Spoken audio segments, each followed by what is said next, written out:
नमस्ते मित्रों, मैं डॉक्टर के.आर. मैया आप सबका मैया पाठशाला में हार्दिक स्वागत करता हूं। विद्यार्थियों, ये समय न केवल भारत के लिए अपितु संपूर्ण विश्व के लिए बड़ा दुर्धर्ष और कठिन समय है। इस समय में पिछले एक सवा महीने से ये दिमाग में चल रहा था कि आप लोगों से कैसे मिलूं, और इसी का प्रतिफल था कि मैंने ये सोचा कि मैं घर से ही आपको निःशुल्क शिक्षा प्रदान करूं। मैंने ये निश्चय किया है कि संस्कृत और हिंदी व्याकरण और पूरा साहित्य और काव्य शास्त्र आपको इस मैया पाठशाला के माध्यम से घर बैठे निःशुल्क आप पढ़ पाएं, उसके लिए मैं प्रयासरत हूं। आप सभी का सहयोग और प्रेम की आवश्यकता है।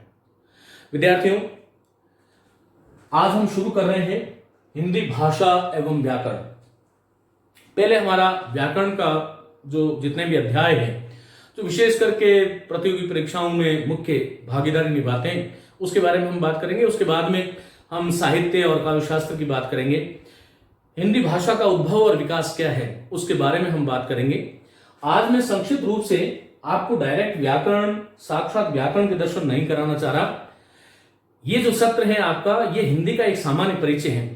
हमें ये जानना चाहिए कि हमारी जो हिंदी, जो संपूर्ण भारतवर्ष में 42% लोग बोलते हैं, करीबन 10 राज्यों में लगभग, वैसे तो पूरे भारत में ही यत्र तत्र सर्वत्र हिंदी का उच्चारण देखा जाता है, हिंदी बोली जाती है और हिंदी समझ में भी आती है, चाहे आप दक्षिण भारत में चले जाएं, चाहे उत्तर, चाहे पूर्व, चाहे पश्चिम। लेकिन यदि आधिकारिक दृष्टि से बात करूं तो करीबन 10 राज्य जो हैं वो हिंदी भाषी प्रदेश हम उनको कह सकते हैं। उसमें देखिएगा, राजस्थान है, पंजाब का कुछ भाग है, हरियाणा और हिमाचल प्रदेश है, साथ साथ में उत्तर प्रदेश और उत्तरांचल, छत्तीसगढ़ और मध्य प्रदेश, बिहार, झारखंड और केंद्र शासित प्रदेश जो दिल्ली है, वो इन राज्यों में या इन केंद्र शासित प्रदेशों में ये भाषा बोली जाती है।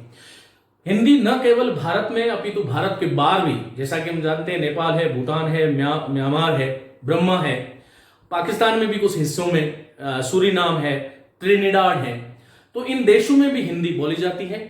संप्रति हिंदी में अनेक शोध करने वाले विश्वविद्यालय और महाविद्यालय इस हेतु अग्रणी काम कर रहे हैं। हमारे यहाँ पर एक मानक संस्था भी है, और जितने भी परीक्षाएं जो हैं, जो चाहे आप शिक्षक भर्ती परीक्षा ले लीजिएगा, चाहे आप पटवार परीक्षा ले लो, ग्राम सेवक ले लो, उसका नाम क्षेत्र के अनुसार कुछ भी हो सकता है, लेकिन सभी परीक्षाओं में महत्वपूर्ण हिस्सेदारी निभाती है। चाहे आप उप निरीक्षक, जिसको आप एसआई सब इंस्पेक्टर की परीक्षा कहते हैं, और महाविद्यालयों में पढ़ाने वाले जो विद्यार्थी और शिक्षक गण हैं, सभी को हिंदी की महती आवश्यकता है। तो ये जो हिंदी जो है, जो संवैधानिक दृष्टि से यदि मैं बात करूं तो ये हमारे भारत की राजभाषा है। याद रखिएगा, संवैधानिक दृष्टि से बात करूं तो भारत की राजभाषा, और विस्तार और व्यापकता की दृष्टि से यदि मैं बात करूं तो हिंदी भारत की अघोषित राष्ट्रभाषा भी है। राजभाषा का तात्पर्य है राजकाज की भाषा। यदि समास के दृष्टि से देखें तो राजभाषा एक समस्त पद है, और राजकाज की जो भाषा है वो राजभाषा है।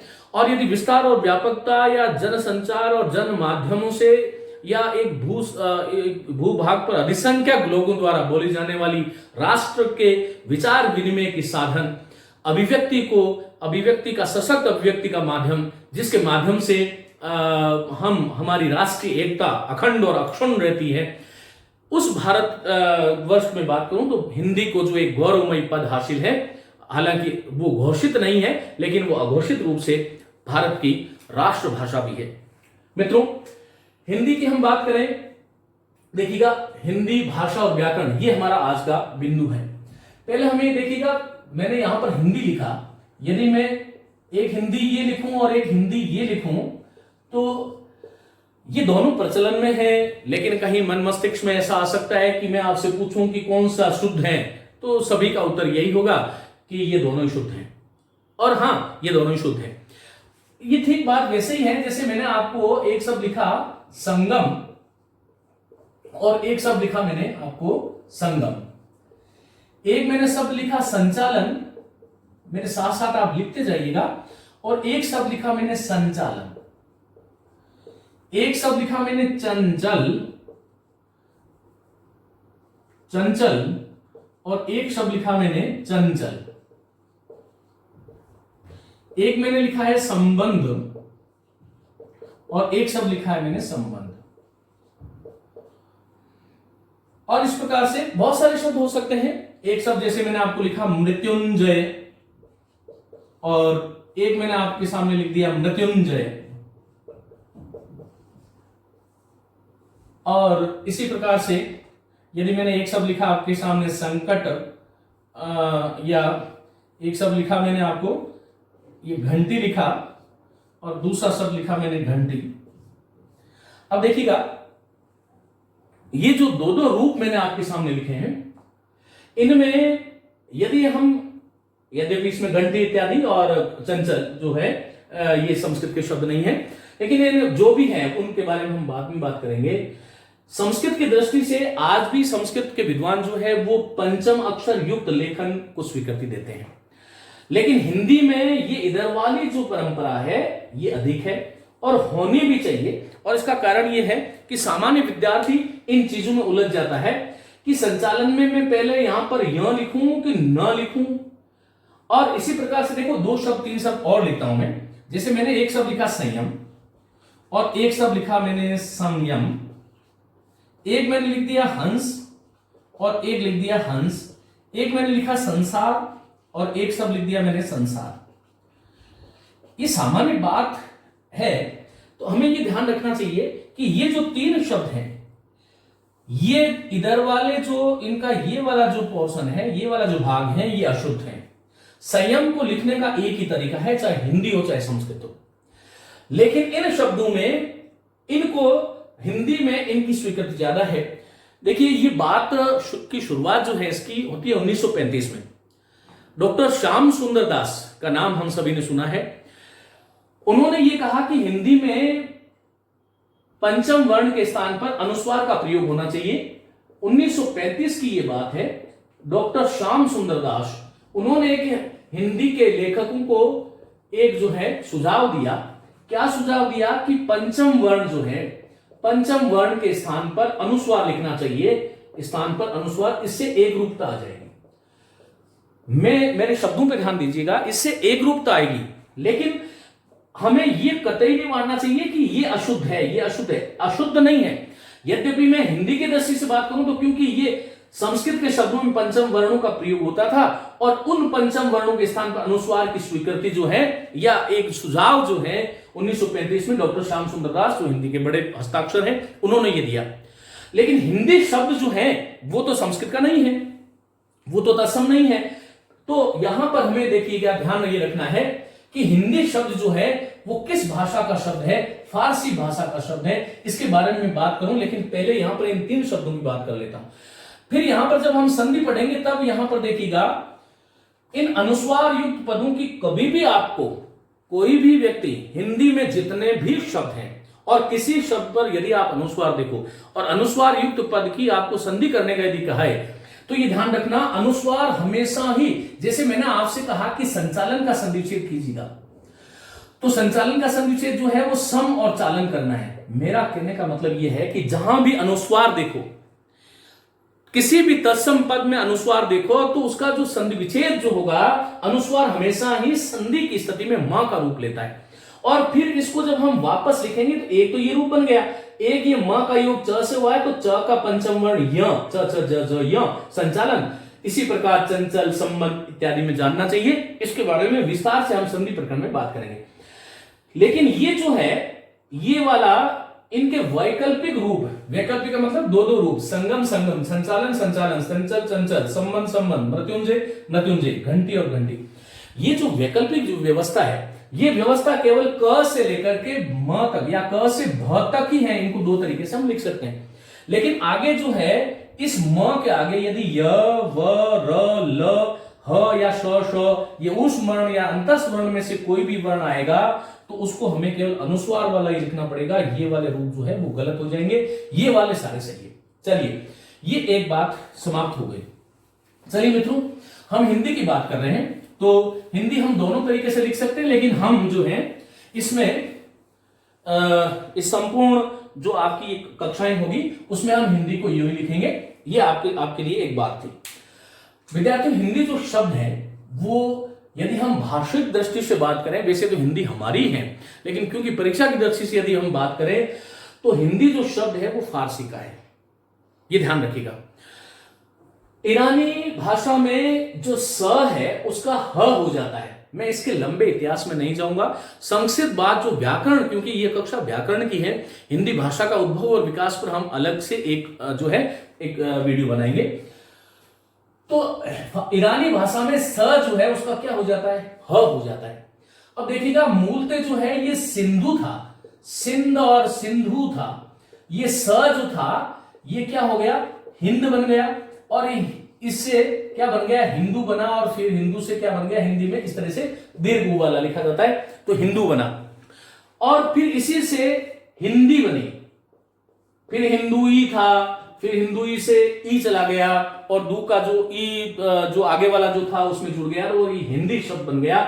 और हिंदी का शाब्दिक अर्थ यदि आप देखो फारसी शब्दकोश में तो उसका अर्थ होता है हिंद का। मैं यहां पर इतनी बात करूंगा, हिंदी फारसी का शब्द है जो सिंध या सिंधु से हिंद, हिंदू और हिंदू और हिंदुई में रूपांतरित होता हुआ हिंदी के रूप में आया। जब हमने इसको भाषा के रूप में स्वीकार किया तब इसका इतिहास क्या था। विद्यार्थियों देखिए, मैं एक जो है यहां पर इसका थोड़ा सा हिंदी भाषा का इतिहास क्या है उसके बारे में हम बात कर रहे हैं। देखिए, एक लाइन हम खींच लेते हैं, और यहां पर एक हम पॉइंट ले लेते हैं, ये शून्य है, ये दिखाई देने में शून्य है, लेकिन इसको हम यहां पर ये मान रहे हैं कि भाई ये ईसा है, मानी हमारे जो है एडी और बीसी, ईसा पूर्व और ईस्वी सन, जैसे आज जो है वो 2020 ईस्वी सन है, तो यहां पर मैं 2020 लिख लेता हूं। चलिए, यहां पर ईसा था, लेकिन इस ईसा से पहले की तरफ हमें जाना पड़ेगा। हम बात कर रहे हैं हिंदी भाषा का संक्षिप्त इतिहास, मानी उद्भव कैसे हुआ। आज जिस हिंदी की हम बात कर रहे हैं, जिसको मैंने अभी राजभाषा और राष्ट्रभाषा का जो 42% लोगों द्वारा बोली जाती है भारत के, और जो करीबन 10 राज्यों में बोली जाती है, उस हिंदी का आखिर ये अभी वर्तमान जो स्वरूप है वो हमारे सामने किस प्रकार आया, हम उसकी बात कर रहे हैं। चलिए, ये जो ईसा है इसको हम ईसा मान लेते हैं। चलिए, यहां से शुरू करता हूं कि ईसा पूर्व 15वीं शताब्दी, मानी हिंदी का इतिहास यदि एक शब्द में आपको मैं अभी कहूं तो कितना पुराना हो गया, 2020 में 1500 जोड़ लो तो ये 3520 वर्ष पुराना है, मानी 3520 वर्ष पुराना है ये इतिहास, 3520 वर्ष पुराना इतिहास है। तो इसकी शुरुआत कहां से हुई विद्यार्थियों, देखिएगा, सबसे पहले जो है इस कोने पर हम ये लिखते हैं कि आखिर इस भाषा का जो आदिम जो रूप था वो क्या था। तब आप लोग सभी जानते हैं कि जहां पर वैदिक संहिताओं की रचना हुई उसको हम वैदिक संस्कृत कहते हैं। तो पहली जो इसकी जो भाषा थी, जहां से आरंभ इसको हम करते हैं, वो है वैदिक संस्कृत। हिंदी की वास्तविक हिंदी यदि हम यहां पर हिंदी लिखते हैं तो इस हिंदी जहां पर आज हम है, इसकी विकास यात्रा, मानी इसका उद्भव कहां से शुरू हुआ, तो आपको कोई संदेह नहीं होना चाहिए, इसकी विकास यात्रा वैदिक इस बिंदु से शुरू होती है, और उस बिंदु पर हमने लिखा वैदिक संस्कृत। वैदिक संस्कृत का समय जो है वो ईसा पूर्व 15वीं शताब्दी, मानी कि 15वीं शताब्दी। अब यहां पर एग्जैक्ट क्या 15वीं शताब्दी है क्या, तो देखिएगा, भाषा जो है वो उसका हम एक दिन से नहीं माप सकते, किसी एक वर्ष में नहीं माप सकते, लेकिन जब हम हिंदी की बात करते हैं तो हिंदी भारतीय आर्य भाषा है, और आर्यों का जो आगमन जो भारत में होता है, या जब से हमें आर्यों का इतिहास जब पता है वो ईसा पूर्व 15वीं शताब्दी तक पता है। उससे पहले क्या था क्या नहीं था, क्योंकि उस विषय में हम अभी नहीं जाएंगे, विशेष बात जब हम हिंदी भाषा और उद्भव विकास की बात करेंगे उस दिन उसके बारे में विस्तार से बात करूंगा। लेकिन वैदिक संस्कृत मानी आर्यों की भाषा जो थी, आर्यों का जो आगमन जो था वो ईसा पूर्व 15वीं शताब्दी यहां से हमने माना। और वैदिक संस्कृत में क्या क्या लिखा गया, तब हमें ध्यान रखना चाहिए वैदिक शब्द कैसे बना है कि वेद मूल शब्द है और मूल शब्द में इसमें इक प्रत्यय जोड़ दिया। तो एक प्रत्यय जोड़ने में व में जो ए था उसका आई हो गया, ये प्रत्यय प्रकरण की बात है, वहां पर हम बात करेंगे। तो वेद से संबंधित है, तो वेद का मतलब क्या हुआ, मानी कि ऐसा काल जिसमें संहिताएं लिखी गई, जिसमें ब्राह्मण ग्रंथ लिखे गए, जिसमें आरण्यक लिखे गए, जिसमें उपनिषद पुराण इत्यादि लिखे गए, वेद वेदांगों की जो भाषा थी उस भाषा को हमने क्या कह दिया, वैदिक संस्कृत कह दिया। और उसका जो समय जो था वो ईसा पूर्व 15वीं शताब्दी था। अब ये वैदिक संस्कृत जो था उसका समय 15वीं शताब्दी से लेकर कहां तक रहता है, ईसा की 8वीं शताब्दी तक। अब देखिएगा वैदिक संस्कृत धीरे धीरे जब हम जानते हैं, हालांकि इसमें थोड़ा सा मतभेद है, कुछ लोग जो है 1000 से 1500 से लेकर के 1000 तक मानते हैं, कुछ लोग 500 तक मानते हैं, इस प्रकार। लेकिन 15वीं से लेकर 8वीं शताब्दी आप ऐसा काल इसका मान सकते हो।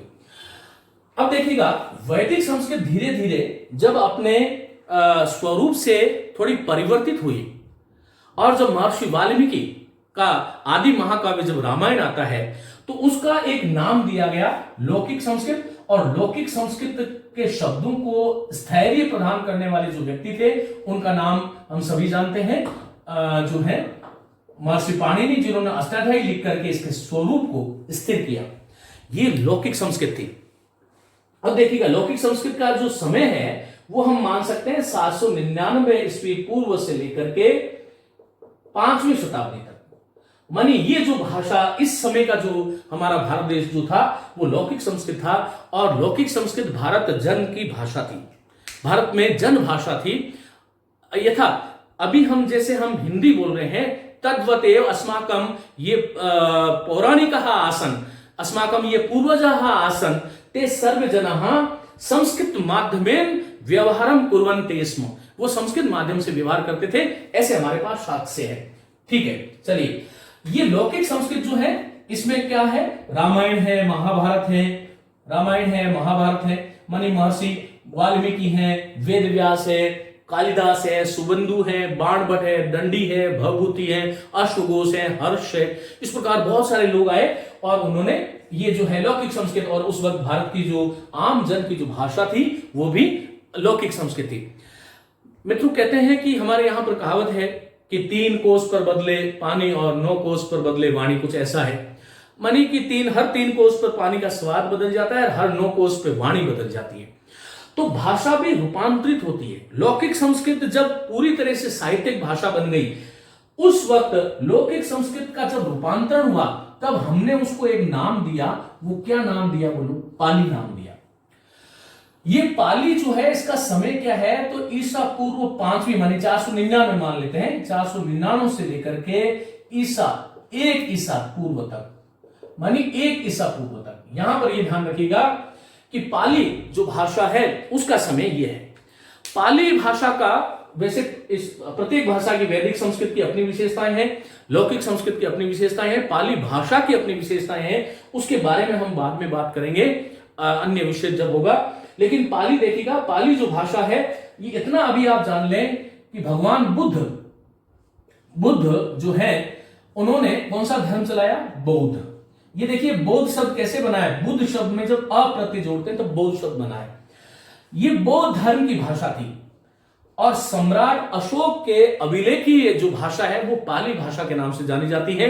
ये ध्यान रखिएगा जो त्रिपिटक है, अभिधम पिटक, सुत्त पिटक, विनय पिटक, इनकी भाषा भी क्या है बोलो, पाली है। एक और यहां पर मैं आपको रोक रहा हूं, देखिए एक शब्द है पाली और एक है पाली। विद्यार्थियों ये जो पाली ह्रस्व ई है ये भाषा का वाचक है और ये जो पाली है ये स्थान का वाचक है। राजस्थान में पाली जो है जनपद है। देखिए ये बौद्ध धर्म की भाषा थी और सम्राट अशोक का जब समय था, अशोक के समय में ऐसा कहा जाता है कि पाली जो थी वो राजभाषा थी। और राजभाषा, घोषित राजभाषा की दृष्टि से यदि हम बात करें तो पहली घोषित भाषा हिंदी नहीं है। यदि हम इतिहास की बात करेंगे तो पहली जो घोषित भाषा थी वो क्या थी, पाली भाषा थी। और इसका समय जो है ईसा पूर्व 499 से लेकर ईसा पूर्व 1 तक, 1 जो है तक जो है इसका समय माना जाता है। विद्यार्थियों यहां पर देखिएगा हमने इसके बारे में बात करी, इसकी विशेषताएं हैं जैसे कि इसमें पाली भाषा में र नहीं होता, पाली भाषा में विसर्ग नहीं होता, इस प्रकार कुछ विशेषताएं हैं। पाली कहां बोली जाती थी, पाली शब्द का निर्माण कैसे हुआ, तो वो पंक्ति शब्द था, पंक्ति से पल्ली बना और पल्ली धीरे धीरे रूपांतरित होकर के पाली बन गया, वो अलग एक विषय है। चलिए, पाली धीरे धीरे रूपांतरित हुई और रूपांतरित होकर के यहां पर क्या आ गई, प्राकृत आ गई। प्राकृत का जो समय है वो ईस्वी 1 ईस्वी से लेकर के 5 ईस्वी मानी 5वीं शताब्दी, 5वीं शती तक, 5वीं शती ईस्वी तक 5वीं ईस्वी तक इसका समय है। विद्यार्थियों, प्राकृत भाषा, देखिए प्रत्येक भाषा जो है वो किसी न किसी धर्म विशेष की भाषा भी रही है और वो जन भाषा भी रही है, वो साहित्यिक भाषा भी रही है। हमें एक चीज ये नहीं भूलनी चाहिए कि जैसे हमने वैदिक संस्कृत कहा, तो आज कोई वेद में कोई जो अनुसंधान कर रहा है वो उसी भाषा को आगे बढ़ा रहा है। लौकिक संस्कृत का यदि कोई आज को काव्य कोई भी लिख रहा है, वर्तमान में जैसे संस्कृत में काव्य लिखे जा रहे हैं, वो लौकिक संस्कृत का समय आज तक चल रहा है। लेकिन ये धीरे धीरे रूपांतरित कैसे हुई, मानी आरंभ में जो हमारी जो संस्कृति थी, आद्य संस्कृति जो थी, वो वैदिक संस्कृत से चली, फिर लौकिक संस्कृत पे आई, फिर पाली में आई, पाली भाषा बनी, और ये पाली भाषा ही धीरे धीरे रूपांतरित होकर के जब उसको हमने नाम दिया, क्या नाम दिया, प्राकृत। अब प्राकृत को लेकर के प्राकृत का अपना बड़ा इतिहास है।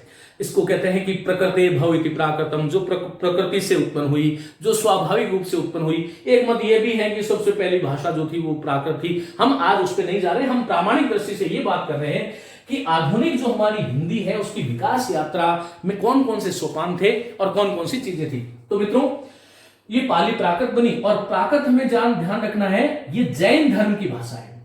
मानी जैन धर्म के जितने भी उपदेश जो थे, जैसे भगवान बुद्ध ने अपने समस्त उपदेश जो थे वो पाली में दिए। सम्राट अशोक के अभिलेख जो है वो पाली में है। राजभाषा थी अशोक के काल की ये पाली, और प्राकृत जो है वो जैन धर्म, और जैन धर्म जहां जहां गया वहां पर प्राकृत गई। बौद्ध धर्म जहां भी गया है वहां पर पाली भाषा गई।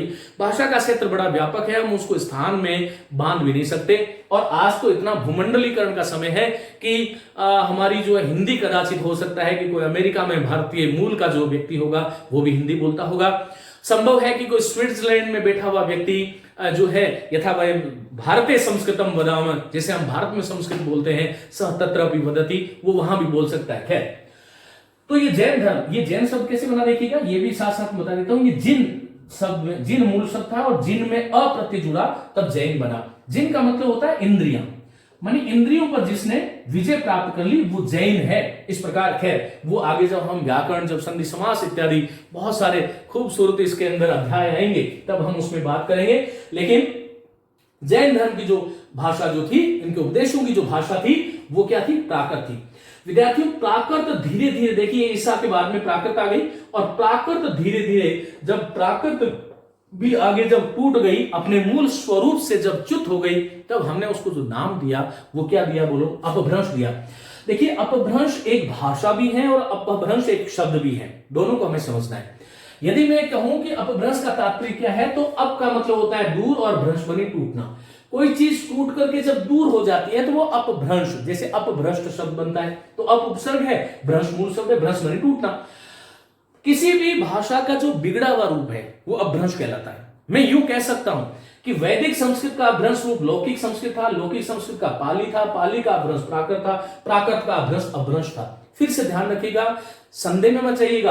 अपभ्रंश एक तो भाषा का वाचक है, जिसको हमने अवहट कहा, जिसको हमने पुरानी हिंदी, वही रूपांतरित होकर के चंद्रदत्त शर्मा गुलेरी के मत में पुरानी हिंदी बन जाती है, वही कवि अवहट बन जाती है, और वही जो है विद्यापति जो है महाकवि मैथिल कोकिल विद्यापति के काव्य में आकर के वो अवहट बन जाती है।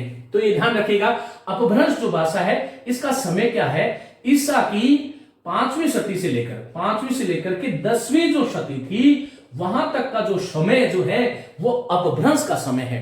और विद्यार्थियों, ये अपभ्रंश जो थी वही आगे आकर के क्या बनी, बोलो, हिंदी बनी। माने कि हमारी हिंदी की जो विकास यात्रा है वह शुरू कहां से होती है, वैदिक संस्कृत, फिर लौकिक संस्कृत, फिर पाली, फिर प्राकृत, फिर अपभ्रंश और फिर हिंदी। ये देखिएगा, अपभ्रंश जो है उसके 6 या 7 रूप माने जाते हैं। जैसा कि हम जानते हैं 6 रूप मुख्य इसके रूप हैं। थोड़ा सा यहां पर हम हिंदी की बात जो है थोड़ी विस्तार से यहां पर कर लेते हैं। अपभ्रंश का मतलब क्या हुआ, जो प्राकृत से बिगड़ करके जो हमारे सामने जो भाषा आती है उसको हमने अपभ्रंश कहा। और अपभ्रंश जो है उसके 6 रूप मैं यहां लिखा हूं, देखिएगा। जैसे एक अपभ्रंश जो है मुख्य रूप से हमारी हिंदी जिसको हम कह रहे हैं वो ऋणी है, किसके लिए? स्वर सैनी अपभ्रंश। मेरा कहने का मतलब यह है कि पाली की जैसे कोई, हालांकि यहां पर भी देशी भाषाएं बोली जाने लगी थी, यहां वैदिक संस्कृत के साइमल्टेनियसली इसके साथ साथ भी हमारे यहां पर बोलियां थी भारत में। ऐसा नहीं है कि पूरे समय वैदिक संस्कृति थी, पूरे जो स्थानों में, पूरे खंड में लौकिक संस्कृति, पाली सभी की बोली जाने वाली भाषा, ऐसा नहीं थी। प्राकृत, अपभ्रंश के पहले प्राकृत में जो बोलियां थी, यहां पर जो बोलियां थी वही हमने फिर अपभ्रंश मानना शुरू कर दिया। तो इस प्रकार से खैर ये थोड़ा सा मैंने आपको कहा कि ये अलग विषय है जिसको हम हिंदी भाषा के उद्भव और विकास के नाम से मैं आपके सामने लेके आऊंगा। लेकिन आज मेरा विद्यार्थी वर्ग जो हिंदी व्याकरण पढ़ना चाहता है उसके लिए जानना जरूरी है कि आखिर हमारी हिंदी जो है वो किस प्रकार आज के वर्तमान स्वरूप तक आई। तो देखिएगा, अपभ्रंश जो शब्द है वो स्वर सैनी अपभ्रंश, मैं मुख्य लिख देता हूं यहां पर। एक मागधी अपभ्रंश है और एक जो है अर्धमागधी है। मित्रों, इसके अलावा एक पैशाची है, यहां लिख देता हूं ऊपर, देखिएगा यहां इधर लिख देता हूं। चलिए, एक पैशाची है, पैशाची अपभ्रंश कहलाती है, और एक महाराष्ट्री है और एक ब्राचर है। ये मुख्य रूप से अपभ्रंश जो है महाराष्ट्री है, पैशाची है और एक ब्राचर है। ये मुख्य रूप से इस अपभ्रंश के 6 रूप थे। तो ये ध्यान रखो, हम हिंदी की बात कर रहे हैं। मैं ये क्यों आपको बता रहा हूं? मैंने आपको कहा कि हिंदी का विकास किससे हुआ, तो अपभ्रंश से हुआ। अपभ्रंश के कौन से रूप से हुआ, ये कई बार ऐसे प्रश्न भी आते हैं। तो इसमें मुख्य रूप से स्वर सैनी, मागधी और अर्धमागधी, पैशाची, महाराष्ट्री और ब्राचर, ये 6 रूप जो थे उनमें आरंभिक जो 3 रूप जिसको हम मान रहे हैं वो हिंदी भाषा के विकास में अपना योगदान रखते हैं। मित्रों, स्वर सैनी जो थी, इससे यहां पर पश्चिमी हिंदी का उदय होता है। पश्चिमी हिंदी जो है, आपसे कोई पूछे, ये मुख्य रूप से थी पश्चिमी हिंदी। इसके बाद में राजस्थानी जो है, हमारी राजस्थानी का संबंध भी शौर सैनी से है। उसके बाद में पहाड़ी है, पहाड़ी भाषा जो पहाड़ी प्रदेशों में बोली जाती है। भारत के बहुत सारे पहाड़ी प्रदेश है, उसमें जो भाषाएं बोली जाती है उसकी अलग फिर बोलियां हो जाएगी, उस विषय में मैं आज नहीं जाऊंगा। और एक गुजराती है, गुजराती का संबंध हिंदी से नहीं है, ये हमें ध्यान रखना है। माने कि हिंदी जिसको हम कह रहे हैं, पश्चिमी हिंदी भी हिंदी है। राजस्थानी की जो बोलियां हम जानते हैं, मारवाड़ी, मेवाती, मालवी, ढूंढाड़ी इत्यादि इत्यादि जो है वो, और पहाड़ी की आगे बोलियां जो होगी वो। मागधी जो थी, मागधी से बिहारी भाषा, हिंदी में बिहारी एक बोली मानी जाती है और भाषा भी मानी जाती है। बिहार प्रदेश में बोले जाने वाली जो भाषा है उसका संबंध भी इससे, मानी ये अपभ्रंश से इस प्रकार से ये विकास हुआ। यहां तक तो देखो, एक जो है हमें एक वो डायग्राम के माध्यम से समझे, लेकिन ये अब हिंदी का स्वरूप आपके सामने मैं रख रहा हूं। बिहारी थी, अब जो है इससे फिर जो है बांग्ला भी आई, उड़िया, असमिया भी आई, लेकिन क्योंकि वो नहीं लिख रहा हूं इसलिए क्योंकि वो आज का विषय हमारा नहीं है। आज का विषय मेरा केवल हिंदी है। अर्धमागधी जो थी उससे पूर्वी हिंदी जो है उसका, और उसकी फिर आगे बोलियां हो जाएगी। पूर्वी हिंदी जो है वो कहां से आई? अर्धमागधी से जो है पूर्वी हिंदी आई। फिर उसके बाद में पूर्वी हिंदी के बाद में हम देखते हैं उसकी फिर बोली आई अवधी इत्यादि जो है वो आगे कभी बात करेंगे। चलो, तो ये जो भाषाएं जो थी, ये इनको मैं बात कर रहा हूं मित्रों, ये हमारी हिंदी है एक तरह से। और ये हिंदी की सपोर्टिंग, जो हिंदी के सहायक जो बोलियां या भाषाएं जिसको हम कह सकते हैं वो है। ये अपभ्रंश से हिंदी का विकास हुआ। और हिंदी का विकास जो है, यदि मैं आपसे कहूं कि हिंदी कितने वर्ष पुरानी है, तो आप देखिएगा, ऐसा माना जाता है कि ईसा की 1000 शताब्दी, मानी 10वीं शताब्दी, ईसा की जो 10वीं शताब्दी थी, मानी आज से करीबन 2020 वर्ष पहले। मैं फिर कह रहा हूं, ऐसा कोई जो है एग्जैक्ट समय नहीं होता, वास्तविक समय नहीं होता, लेकिन आपसे कोई ऐसे पूछ भी ले कि भाई हिंदी की उत्पत्ति या हिंदी कितनी पुरानी है, तो हिंदी करीबन लगभग 1000 वर्ष पुरानी है। विद्यार्थियों, वैसे हिंदी का जो पहला ग्रंथ है हम जानते हैं श्रावकाचार्य जो देवसेन कृत है। अब वो देवसेन जैन आचार्य थे, प्राकृत के थे, लेकिन फिर भी उन्होंने हिंदी के अंदर वो रचना लिखी थी, क्योंकि हिंदी के शब्द जो आज हम बोलने लग गए हैं उसकी शुरुआत जो है ईसा की कब हो गई थी? ईसा की 10वीं शताब्दी में उसकी शुरुआत हुई। उसके बाद में धीरे धीरे आगे जब हिंदी में काव्य लिखने लगे, जब रासो काव्य आया, जब जैन काव्य, जैन जो कवि थे वो भी हिंदी में रचना करने लगे, नाथ संप्रदाय आए, ये इस प्रकार के जो धार्मिक संप्रदाय थे, जब खुसरो की पहेलियां आई हमारे सामने, जब विद्यापति की पदावली और इत्यादि आई, और फिर आगे चल करके यही जो है रामचरितमानस में अवधि बन के प्रस्फुटित हो गई, और यही रीतिकाल में ब्रज भाषा के रूप में, और कृष्ण काव्य की भाषा हम जानते हैं सब ब्रज भाषा है। और फिर धीरे धीरे देखिएगा, मैं इससे पहले एक शब्द और लिख रहा हूं, खड़ी बोली। ये खड़ी बोली भी है और वास्तव में भाषा भी है। तो ये हिंदी का सीधा संबंध अपभ्रंश से विकास हुआ, लेकिन सीधा संबंध किससे है? खड़ी बोली। क्योंकि हिंदी का जो मानक रूप है विद्यार्थियों, वो मानक रूप कहां से लिया गया है? खड़ी बोली से लिया गया है। मैं एक बार आपको वापस समरी कर देता हूं। मैं इस कक्षा में आपको यह बता रहा था कि हिंदी भाषा का उद्भव कैसे हुआ। तो 15वीं शताब्दी में वैदिक संस्कृत हम एक समय मानते हैं अध्ययन सौकर्य के लिए, अध्ययन की सुविधा हो जाती है कि भाई यहां से हम आगे चलेंगे। वैदिक संस्कृत, फिर लौकिक संस्कृत, फिर पाली, प्राकृत, अपभ्रंश, और अपभ्रंश के इतने रूपों में से मैंने कहा पैशाची का कोई संबंध नहीं है हिंदी से, क्योंकि लहंदा और पंजाबी इसकी भाषाएं हैं। महाराष्ट्र की मराठी से हिंदी का कोई संबंध नहीं है। और ब्राचड़, सिंधी, ब्राचड़ की जो अपभ्रंश है उससे सिंधी भाषा की उत्पत्ति होती है। और सिंधी का भी कोई जो है हमारी हिंदी में कोई योगदान नहीं है। हिंदी में योगदान है शोरसेनी, अपभ्रंश का शोरसेनी, मागधी और अर्धमागधी। शोरसेनी से पश्चिमी हिंदी, राजस्थानी, पहाड़ी, बिहारी, पूर्वी हिंदी, और फिर अवधी, मगही, मैथिली इत्यादि जो भाषाएं हैं वो आगे चल करके धीरे धीरे जब हमारे काव्य के रूप में प्रकट होने लगी, जिसको हमने फिर आगे ब्रज भाषा का, फिर धीरे धीरे जब आधुनिक काल आया तो खड़ी बोली हुई, और खड़ी बोली में फिर जो है खड़ी बोली से हिंदी का मानक रूप विकसित हुआ। आज जो आपकी परीक्षाओं में जो पूछे जाने वाली जो मानक जो चीज है वो हमारी हिंदी जो है वो खड़ी बोली से ली गई है। विद्यार्थियों, हिंदी में यदि एक बात कहूं आपको कि हिंदी केवल भाषा नहीं है, ये हिंदी जो है वो भाषाओं का समूह है। कैसे समूह है? यदि मैं एक बात करूं तो ये अतिशयोक्ति नहीं होगी। ये देखिएगा, मैं यहां से इनको मिटा देता हूं, आप लोग लिख लीजिएगा या स्क्रीनशॉट लीजिएगा। एक बार फटाफट देखिएगा इसको। मैं यहां से थोड़ा मिटा करके आपको कुछ बात बताना चाह रहा हूं। देखिए, ये जो है हिंदी, जिसको मैंने कहा कि हिंदी एक भाषा नहीं है, जिन हिंदी का मैं आपको अध्ययन कराने जा रहा हूं विद्यार्थियों, उस हिंदी में यूं कह दो कि एक बड़ा कमरा है, मानी ये एक बॉक्स है और इसके ऊपर एक टैग लगा हुआ है, उसको हमने क्या बोल दिया? हिंदी बोल दिया। विद्यार्थियों, जैसा कि देखो वैदिक संस्कृत, लौकिक संस्कृत, मानी संस्कृत के जो शब्द थे उस शब्द भंडार का प्रयोग आज भी हिंदी में होता है। आज भी हम कहते हैं कि कर्ण प्रिय ध्वनि है उसकी, तो कर्ण जो है क्या है? संस्कृत का तत्सम शब्द है। प्रिय शब्द क्या है? संस्कृत का तत्सम शब्द है। मैंने कहा कि मुझे उसका आशीर्वाद मिला, तो आशीर्वाद तत्सम शब्द है, जो कि लौकिक संस्कृत में, संस्कृत भाषा में भी वो आशीर्वाद था, आज भी आशीर्वाद है। और ये ध्यान रखो, इसलिए हमारी भाषा में जैसे मैंने हस्त बोला, आज हम उसको हाथ भी बोल रहे हैं, कर्ण को कान भी बोल रहे हैं। अंगुष्ठ बोला तो वो तत्सम शब्द है, और जब अंगूठा बोला तो वो क्या बना? बोलो, तद्भव बना।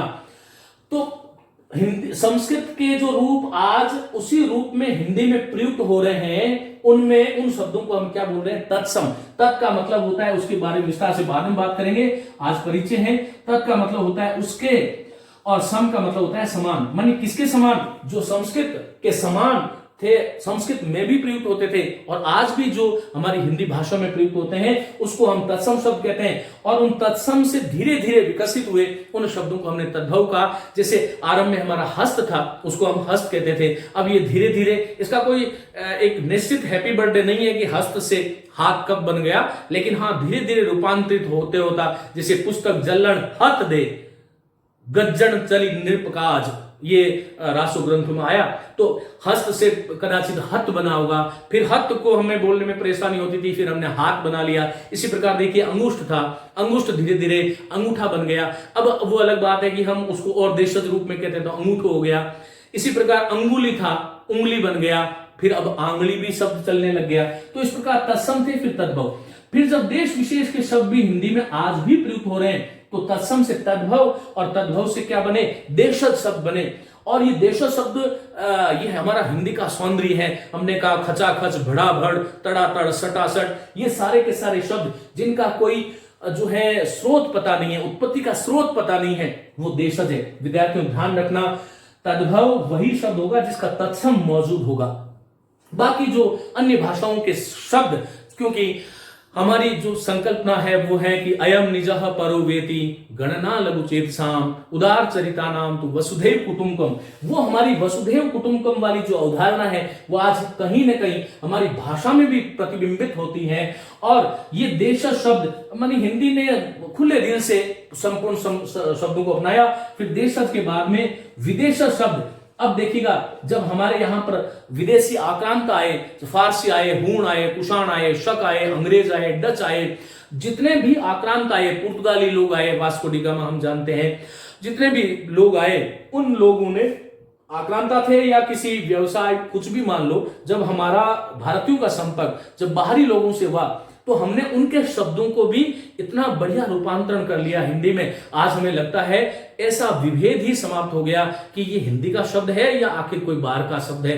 हम बहुत सारे शब्द बोलते हैं, जैसे चाय बोलते हैं, रिक्शा बोलते हैं, कॉलेज। आज हम में से कोई भी महाविद्यालय नहीं जाता, हम सब कॉलेज जाते हैं। कोई भी विद्यालय नहीं जाता, अब हम जो है हर एक व्यक्ति जो है वो स्कूल जाने लग गया है। ये धीरे धीरे क्योंकि हमने उसका रूपांतरण कर लिया, और ये रूपांतरण खैर ये एक अलग विषय हो जाएगा कि रूपांतरण हमारे लिए कितना ठीक रहा, कितना गलत रहा, या इससे हमारी भाषा की कितनी समृद्धि हुई, और कितना कहीं ना कहीं स्वरूप जो मानक में जो बाधाएं आई वो भी। क्योंकि हम में से आपने पिछली बार आप याद कीजिए, आप जो है चिकित्सालय कब गए थे? आप हॉस्पिटल रोज जाते हैं, चिकित्सालय जाना हमने छोड़ दिया। आजकल हमारे घरों में जो है महानस या रसोई घर नहीं होता, किचन होने लग गया है। ये धीरे धीरे इस प्रकार से जो शब्द जो थे वो इस प्रकार रूपांतरण हो गया कि ये हिंदी की मानो अपने शब्द संपदा बन गई है। ऐसा लगता है कि ये हिंदी के अपने ही शब्द हैं, क्योंकि अतिथि देवो भव, हमने उन अतिथियों को इतना जो हमारे अंदर आत्मसात करा दिया कि हमें वो अलग लगते ही नहीं है कदाचित। और फिर हमारी हिंदी की शब्द संपदा जो मैंने कहा कि वैदिक संस्कृत से शुरू होकर के अपभ्रंश की अनेक सरणियों को पार करते हुए जो आपके सामने आई, वो आज यहां नहीं रुकी। और फिर हमने दो दो भाषाओं के शब्दों से, मानी दो दो भाषाओं, अलग अलग भाषाओं के शब्दों से भी शब्दों का निर्माण किया, और उन शब्दों का प्रचलन भी हमने हिंदी में कर दिया। और उन शब्दों को हमने क्या कहा? संकर। ये ध्यान रखिएगा, एक तो होता है शंकर, ये शंकर तो शिव वाला है, और ये संकर माने कि मिश्रित, जिसमें दो विभिन्न भिन्न भिन्न प्रजातियों के शब्द मिलकर के, जैसे जिला शब्द जो था वो फारसी का शब्द था, और अधीश शब्द जो था हमारा तत्सम मानी संस्कृत का शब्द था, और हमने जिलाधीश बना दिया। इसी प्रकार से ऑपरेशन कक्ष, बहुत सारे शब्द चलते हैं। खैर मैं जब ये शब्द आएगा, ये तत्सम तद्भव भी अलग से जब मैं आपको पढ़ाऊंगा उस दिन मैं आपको बताऊंगा। आज मेरा लक्ष्य केवल इतना था कि आखिर हिंदी का स्वरूप क्या है। तो ये 5 प्रकार के शब्द जो हैं उनको एक डिब्बे में बंद कर दो, और आगे ऊपर हिंदी का ठप्पा यदि हम लगा दो तो कोई अतिशयोक्ति नहीं होगी। इसलिए मैंने कहा कि हिंदी कोई भाषा नहीं है, एक भाषाओं का समूह है। और आज मुझे लगता है जब मैं संस्कृत पढ़ाता हूं तो एक ही मन में होता है कि संस्कृत में एक ही नियम चलता है, क्योंकि संस्कृत के एक ही पिता है, वो है पाणिनि। वो कात्यायन, पतंजलि या बाकी के जो लोग हैं वो सब फॉलोवर्स हैं किसके? पाणिनि के। वहां पर किसी प्रकार का मतभेद नहीं है, या है तो भी बहुत कम मात्रा में है। हिंदी में मानक को लेकर के यदि हम बात करें तो बहुत सारी दुविधाएं हैं। विद्यार्थियों, आपके सामने जब बहुत सारी दुविधाएं तब खड़ी हो जाती है जब आप परीक्षा में किसी एक पुस्तक में देखते हो ये शब्द लिखा है, दूसरे में देखते हो ये लिखा है, कौन सा शब्द आप करो, और आपकी संबंधित जो पीएससी है वो कौन से शब्द को मानती होगी। इस विषय में हम बात करेंगे। मैं न्याय संगत करूंगा आप लोगों के साथ कि तत्सम का क्या स्वरूप है, तद्भव का क्या स्वरूप है, देशज, विदेशज और संकर, इन 5 प्रकार के शब्द हैं। इन 5 प्रकार के शब्दों के साथ हम न्याय तभी कर सकते हैं जब इस 5 प्रकार के शब्दों का हमें यथार्थ में ज्ञान होता हो। ये जो इस प्रकार की जो हिंदी है उसका आगे की क्या यात्रा होगी, आगे उसकी वर्णमाला कैसी है, उसका उपसर्ग, प्रत्यय, संधि, समास, जो संज्ञा, सर्वनाम, विशेषण, अव्यय और जितने भी आगे विलोम शब्द और पर्यायवाची और जितने भी शब्द संपदा है उसको क्रमशः मैं आप लोगों के सामने लेके आऊंगा। आज का जो मेरा लक्ष्य था वो हिंदी के स्वरूप को आपके सामने रखना था। उम्मीद करता हूं कि इससे आप बहुत कुछ सीखोगे, और इसको जितना आप सुनोगे, लिखिएगा कहीं भी जो है जितनी बार, क्योंकि कहते हैं कि रिवीजन ही डिवीजन है, जितना अभ्यास करोगे उतना ही आप आगे बढ़ोगे। और मेरी बहुत सारी शुभकामनाएं। नमस्ते।